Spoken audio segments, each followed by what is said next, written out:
Hej alle sammen.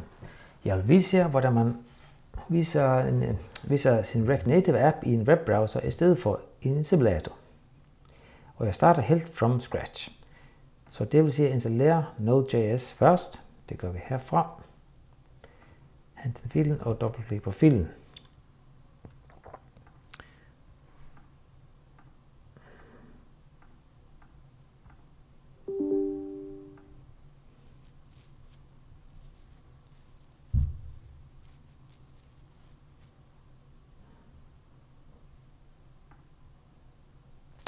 Ja, så kan vi starte terminalen op, som jeg har her. Så først går jeg ind i den mappe, hvor mine React Native filer skal ligge, og det er Documents og React Native, sådan der. Så kan jeg sige npx create expo app, og så navnet. Lad os sige test 7.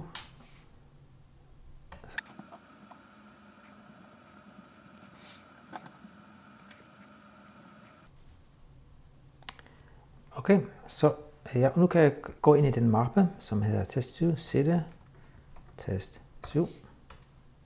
Og nu er jeg inde i den rigtige mappe, så ellers så kan vi se filerne her. Okay, det her var den primære setup, så nu kan jeg gå over her til den guide her og følge de her trin, for at gøre den klar til at kunne vise appen i en browser. Godt. Clear. Så det første trin, det er at sige npx expo, som er det samme som at sige expo start, som starter den der build server op, som står og kører hele tiden.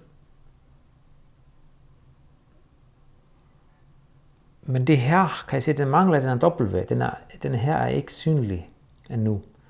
Så derfor skal vi ud af den her igen ved at trykke Ctrl C. Og det var så trin 2. Og så skal vi gå ind og redigere den her fil her, hvis den findes. Så jeg går ind i stifinderen. Der.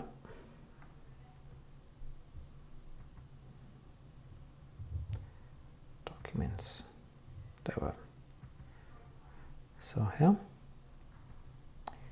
Og filen hedder package.json. Den her fil her. Package.json skal vi have fat i. Så den er her. Højre klik og sige åbn. Og hvis den ikke giver dig Notepad her, så må du gå ind i min pilen og finde den frem under anden app. Og det har jeg gjort tidligere. Det er derfor den dukker op nu. Så åbn den der.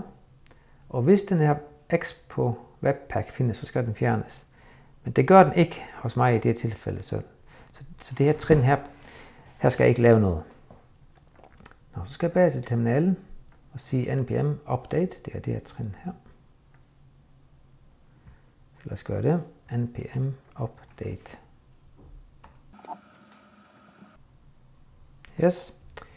Og så skal jeg også opgradere expo, der kan jeg simpelthen bare copy paste det her, hvis det er. Som opdaterer expo til den sidste udgave.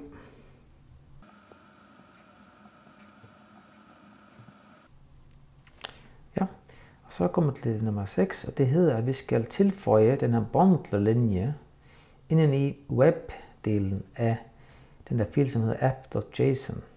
Ja. Så vi skal ind i stifinder igen og finde app.json, som er, skal lige finde hvilken fil det er, vi skal have den, som er en JSON-fil, så hvis jeg laver det lidt mindre. Så vi skal have den, der hedder app.json, den her. Så den skal vi også redigere, og jeg kan se, at den her skal opdateres med den her bundler metro. Den kan jeg kopiere der, og den skal stå her efter den der. Det kan også stå i forvejen, det er underordnet. Det skal bare stå på hver sin linje og kommer imellem. Så den her skal altså gemmes, så fil, gem. Så er jeg kommet til nummer 7, og det er at køre den her installering af en web og DOM. Så vi tager og kopierer hele den linje der. Sådan der.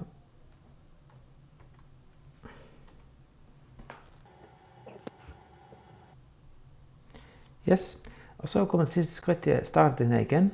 npx expo.